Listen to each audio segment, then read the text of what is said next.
أعوذ بالله من الشيطان الرجيم. بسم الله الرحمن الرحيم. فمكث غير بعيد فقال أحطت بما لم تحط به وجئتك من سبأ بنبأ يقين. إني وجدت امرأة تملكهم وأوتيت من كل شيء ولها عرش عظيم. وجدتها وقومها يسجدون للشمس من دون الله وزين لهم الشيطان أعمالهم فصدهم عن السبيل فهم لا يهتدون. ألا يسجدوا لله الذي يخرج الخبأ في السماوات والأرض ويعلم ما تخفون وما تعلنون. الله لا إله إلا هو رب العرش العظيم. صدق الله العظيم. شروع اللہ وحدہ لا شریک کے نام سے جو بڑا ہی مہربان اور نہایت ہی رحم فرمانے والا ہے. اللہ جل وعلا اپنے کلام معزز سورۃ النمل کی آیت نمبر 22 سے میں نے ابھی 26 تک کی آیات آپ کی خدمت میں نے تلاوت کی. اللہ باری عز اسمہ سیدنا سلیمان علیہ السلام نے جس طرح سے ہدہد کو غیر موجود پایا تو حضرت سلیمان علیہ السلام نے سختی کے ساتھ فرمایا کہ میں دیکھ رہا ہوں کہ ہدہد غائب ہے. اگر اپنی غیر حاضری کا معقول عذر صحیح سبب اگر اس نے نہیں بتایا تو پھر میں اسے سخت سے سخت سزا دوں گا یا پھر ذبح کر دوں گا. تو یہ حضرت سلیمان علیہ السلام نے غصے سے فرمایا. تو کچھ ہی دیر میں ہدہد کا یہاں آنا ہوا جس کا اظہار قرآن کرتا ہے. کچھ زیادہ دیر نہ گزری تھی. فمکث غیر بعید فقال احطت بما لم تحط به وجئتك من سبأ بنبأ یقین. کچھ زیادہ دیر نہ گزری تھی کہ اس نے آ کر کہا یعنی ہدہد نے میں نے وہ معلومات حاصل کی ہیں جو آپ کے معلومات میں سے نہیں ہیں. تو ہدہد نے قوم سبا کا اندرونی اور ان کے راز جو قوم سبا کا تو علم تھا. ایسا نہیں ہے کہ حضرت سلیمان علیہ السلام جیسے بادشاہ کو ایک ایسی قوم جو اس دور کی مشہور تاجر قوم تھی جس کی تجارت دیگر علاقوں میں عراق یعنی کہ حبشہ کو، ہندوستان کو، روم کو، مصر، یونان اور دیگر علاقوں کو جن کی تجارتی قافلے جاتے تھے، اور جو قوم خوشحال تھی. قوم سبا ایک ایسی قوم تھی جو ہر طرح سے خوشحال تھی. تجارت کے لین سے بھی اس کی تجارتیں کئی ملکوں میں پھیلی ہوئی تھی اور خوشحالی کے اعتبار سے بھی ان لوگوں نے اپنے ملک کو اتنا خوشحال بنایا تھا. جگہ جگہ ڈیم بنا کر، چھوٹے بڑے ڈیم بنا کر پانی کو اسٹور کر کے اپنی زمین کو جو ہے خوشحال اور سرسبز و شاداب بنانے میں ان لوگوں نے بہت زیادہ جو ہے محنتیں کی تھی، جس کی وجہ سے یہ لوگ مشہور تھے قوم سبا کے نام سے.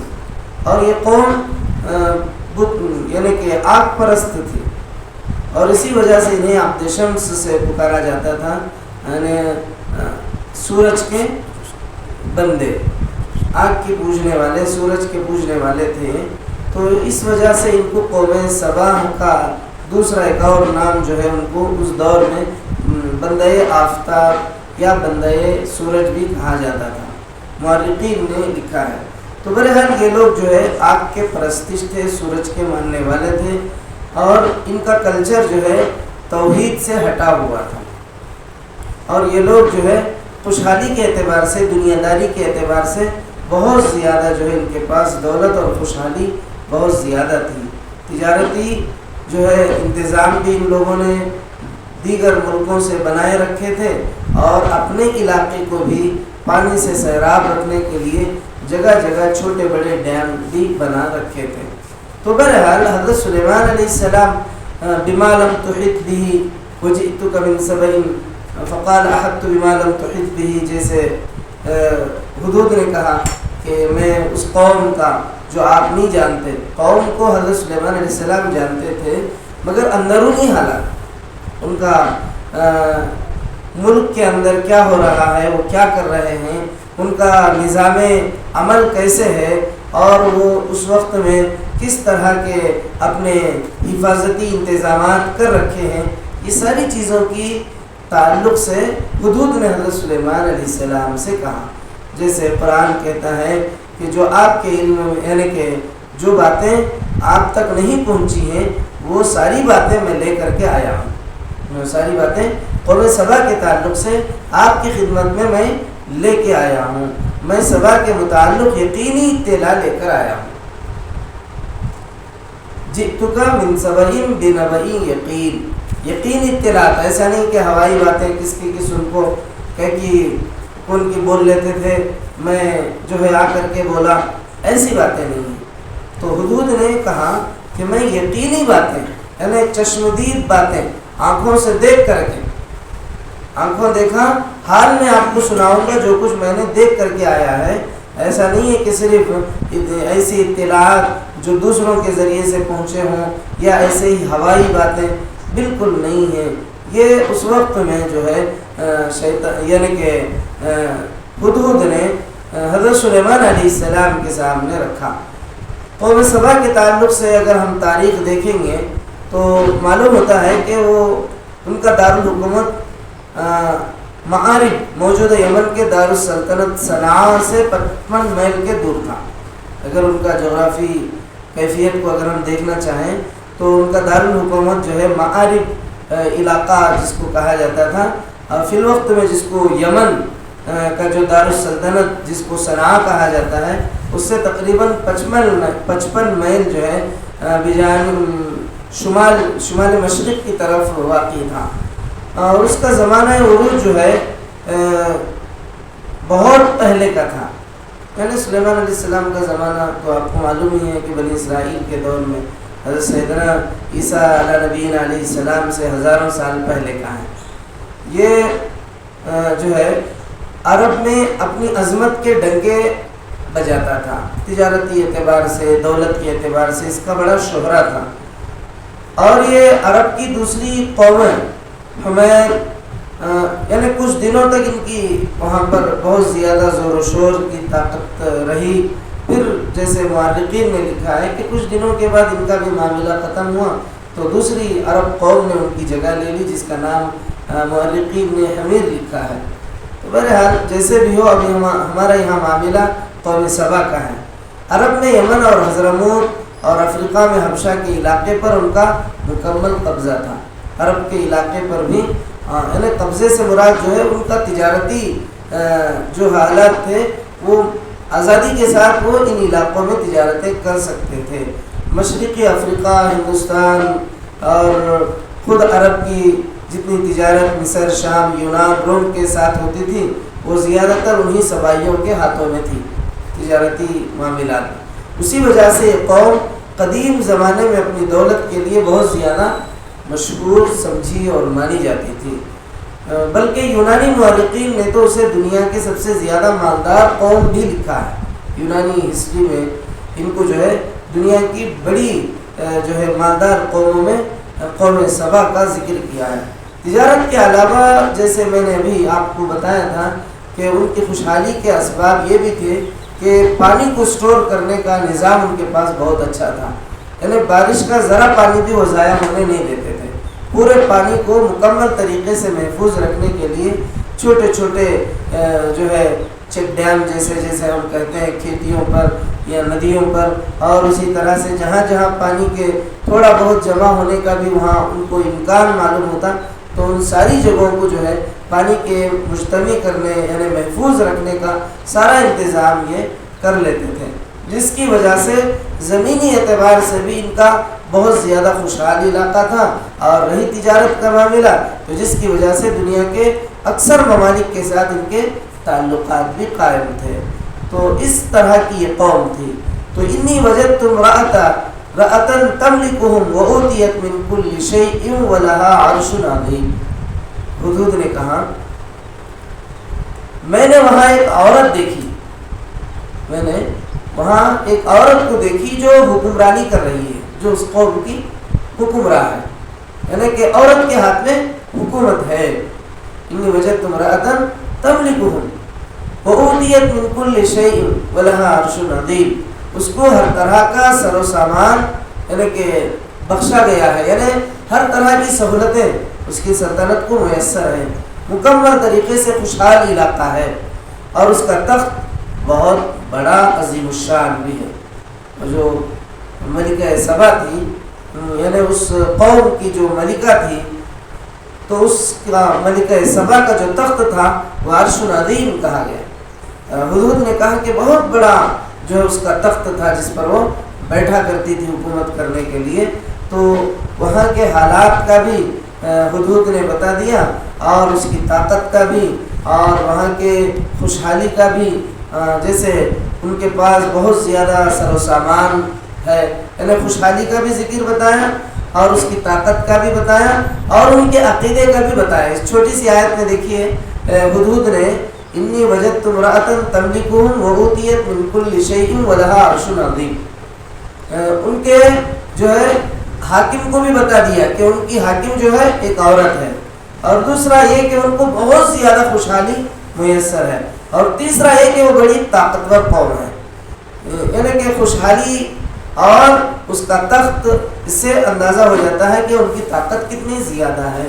تو اس طرح سے آگے کہا وجدتها وقومها يسجدون للشمس من دون اللہ، میں نے ان کو دیکھا کہ وہ اللہ کے بجائے سورج کے آگے سجدہ کرتی ہے، سورج کو چھوڑ یعنی اللہ کو چھوڑ کر عبادت کے لائق، عبادت کا حقدار، عبادت کا صحیح جس کو حق حاصل ہے وہ اللہ کی ذات اقدس ہے، اللہ کے علاوہ چاہے وہ کوئی بھی ہو، یہاں تک کہ جیسے عیسیٰ علیہ السلام نبی کو، یہودی عزیر علیہ السلام کو، اور اسی طرح کچھ عیسائی جبرائیل اللہ کے فرشتے کو اللہ کے ساتھ شریک ٹھہراتے ہیں، تو ان کا ایسے معزز پاکیزہ نفوس کو اللہ کی ذات میں شریک ٹھہرانا بھی شرک ہی نہیں بلکہ ان کے جہنم میں جانے کا سبب ہے۔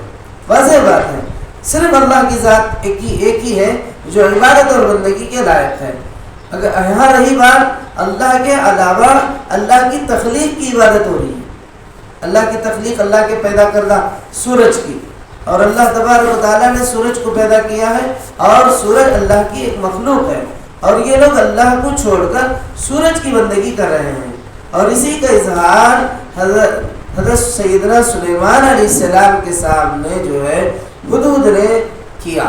وجدتها وقومها يسجدون للشمس من دون الله وزين لهم الشيطان اعمالهم، اور دیکھیے آگے کیا کہا حدود نے، شیطان نے ان کے اعمال ان کے لیے خوشنما بنا دیے۔ شیطان جو ہے ان کو اس کا وہ عمل، اس قوم کا عمل، اللہ کو چھوڑ کر سورج کو پوجنا، آگ کو پوجنے کا جو عمل ہے، شیطان نے ان کو بہت اچھا بنا کے پیش کیا ہے۔ یہاں پر جو ہے شیطان کی دشمنی کا بھی اظہار ہے، اور شیطان کس طرح سے اللہ کے بندوں کو کس طرح جو ہے بندگی اور عبادت کے معاملے میں شیطان کس طرح انسانیت کو بہکاتا ہے، اس کا اظہار بھی ہمیں معلوم ہوتا ہے۔ کس طرح سے جو ہے شیطان لعین نے ان کو خوشنما بنا کر، اچھا بنا کر، عبادت اور بندگی کے لیے تو صرف اللہ کی ذات ہے، مگر یہاں سورج کی عبادت ہو رہی ہے، اور وہ عبادت بھی ایسے نہیں ہے کہ وہ لوگ دل برداشتہ ہو کر، ناراض ہو کر، ناخوش ہو کر کہ بھئی یہ کیا معاملہ ہے، ہم ایسا کیوں کر رہے ہیں، ایسا نہیں، بلکہ خوشی سے۔ غلط کرنے والا اللہ کے علاوہ غیر خدا کی عبادت و بندگی کرنے والا، پوجنے والا، اس کو ماننے والا ناخوش ہو کر، دل نہ چاہتے ہوئے، مجبوراً نہیں ہوتا۔ شیطان ان کو اس طرح سے ان کے عمل کو ایسے پیش کر دیتا ہے، وہ بھی خوشی خوشی کرتے ہیں، جس طرح سے میں اور آپ سچے خدا کی عبادت اور بندگی عقیدت سے بڑے مخلص ہو کر کے جیسے کرتے ہیں، وہ بھی ایسے ہی کرتے ہیں، باطل خدا کی باطل عبادت کرتے ہیں۔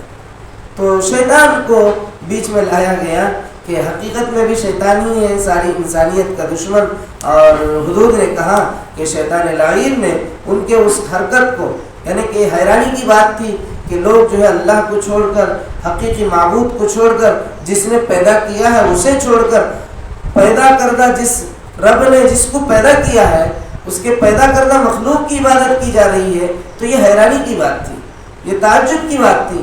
تو اس بات کا امکان تھا کہ شاید وہ کوئی جو ہے زبردستی سے یا مجبور ہو کر نہ چاہتے ہوئے کر رہے ہوں، تو اس کے ازالے کے لیے حدود نے کہا زینا لهم الشیطان اعمالهم، ایسا نہیں ہے بلکہ شیطان نے ان کو ان کے عمل کو اچھا بنا کے پیش کر دیا، مزین بنا کر کے ان کے سامنے رکھا، جس کی وجہ سے بخوشی کر رہے ہو، زبردستی سے نہیں، مجبوراً نہیں۔ فصدهم عن السبیل فهم لا يهتدون، اور انہیں شہراہ سے یعنی سیدھے راستے سے، صراط مستقیم سے انہیں روک دیا۔ شیطان جو ہے سیدھا راستہ کون سا ہے؟ اللہ کی عبادت اور بندگی کا، توحید کا، اللہ کے ایک ماننے کا، اللہ ہی کے سامنے سر بسجود ہونے کا، اور اسی کو اپنا معبود برحق سمجھنے کا، یہ صراط مستقیم ہے، یہ سیدھا راستہ ہے۔ مگر شیطان لعین نے ان کو شاہراہ سے، سیدھے راستے سے، صحیح راستے سے روک دیا ہے۔ فصدهم عن السبیل فهم لا يهتدون، اس وجہ سے وہ سیدھا راستہ نہیں پاتے، سیدھے راستے سے وہ بھٹکے ہوئے ہیں، سیدھے راستے سے وہ دور جا چکے ہیں۔ اللہ یسجد للہ الذی یخرج الخبء فی السماوات والارض، پھر آگے کہا جا رہا ہے اس خدا کو سجدہ کریں جو آسمانوں اور زمین کی پوشیدہ چیزیں نکالتا ہے۔ اب فوراً اللہ تبارک و تعالیٰ یہاں کیا کہہ رہے ہیں؟ ارے سجدہ کرنا ہے، عبادت کرنا ہے، بندگی کرنا ہے، یعنی کہ معبود برحق کا کسی پر ایمان لانا ہے تو وہ اللہ کی ذات ہے۔ اللہ کی ذات کے علاوہ چاہے جیسے میں نے ابتدا میں کہا وہ کسی کو بھی مانے، اللہ کے علاوہ وہ سب گمراہ ہیں، وہ سب جہنم میں جائیں گے، وہ سب اللہ کے نافرمان ہیں۔ اگر موت سے پہلے اگر وہ اپنی اصلاح نہیں کیے، اگر وہ راہ راست پر نہیں آئے، اکیلے معبود کی عبادت و بندگی اور اس کو ایک رب نہیں مانا، تو پھر ان کا قیامت کے بعد کا معاملہ تو واضح ہے کہ وہ لوگ اللہ کے بنائے ہوئے اس عذاب میں، اس سزا میں پھنسا دیے جائیں گے جو مشرکوں اور نافرمانوں کے لیے اللہ نے بنا رکھا ہے۔ تو یہاں پر اللہ تبارک و تعالیٰ فوری طور پر یہ واضح کر رہے ہیں، کیا واضح کر رہے ہیں؟ عبادت ہونا کس کی؟ اللہ کی۔ تو یہ لوگ کیا کر رہے تھے؟ غلط کر رہے تھے۔ تو اللہ تبارک و تعالیٰ جو ہے فوری طور پر اس کا رد کر رہے ہیں۔ ان کو چاہیے تو یہ تھا کہ اس معبود کی عبادت کرتے، اس رب کی بندگی کرتے، اس کے سامنے سجدہ بسجود ہوتے جو آسمان اور زمین کی پوشیدہ چیزیں نکالتا ہے۔ اب یہ اس کا راز تو وہ لوگ جانیں گے آنے والے دنوں میں کہ قرآن نے یخرج الخبء فی السماوات والارض کہا ہے۔ اب تو سائنس کی، ٹیکنالوجی کی اور اس طرح کی ترقی ہمیں بتا رہا ہے کہ یخرج الخبء فی السماوات والارض کیا ہے، کہ زمین و آسمان کی پوشیدہ چیزیں نکالنے والا اللہ، اور وہ پوشیدہ چیزیں کیا ہیں وہ اللہ بہتر جانتا ہے۔ آج لوگ جو ہے انہی پوشیدہ چیزوں کو جانچنے، ڈھونڈنے، نکالنے کے پیچھے پڑے ہوئے ہیں، اور حقیقی خدا جس نے سب بنایا ہے اس سے جو ہے اس کو پسے پشت ڈالے ہوئے ہیں۔ یہ ان لوگوں کی سب سے بڑی بے وقوفی ہے۔ ان کا کام تو یہ ہونا چاہیے تھا کہ ان چیزوں کو بنایا کس نے ہے اس کو پہلے سمجھنا تھا، اس پر پہلے ایمان لانا تھا، اس کی طاقت اور قوت کو پہلے جانچنا اور پرکھنا تھا۔ اس کو پرکھ لیتے، اس کو مان لیتے، اس پر ایمان لے آتے، تو پھر تو ان کی زندگی بھی کامیاب رہتی اور اس کے بعد کا معاملہ بھی ان کا صحیح اور درست ہوتا. مگر یہاں تو دنیا کے انسان بجائے اس کے پیدا کردہ خالق کو پہچاننے کے، پیدا شدہ چیزوں کے اوپر اپنی ساری جو ہے انتھک کوشش جو ہے اس پر لگا کر جو ہے لوگ جو ہے اپنی ساری صلاحیتیں اس پر ضائع کر رہے ہیں. تو میرا مطلب یہ نہیں ہے کہ سائنس اور ٹیکنالوجی کا استعمال نہ ہونا چاہیے، مگر اول درجہ اس کے پیدا کردہ خالق کو پہلے پہچاننا ہے.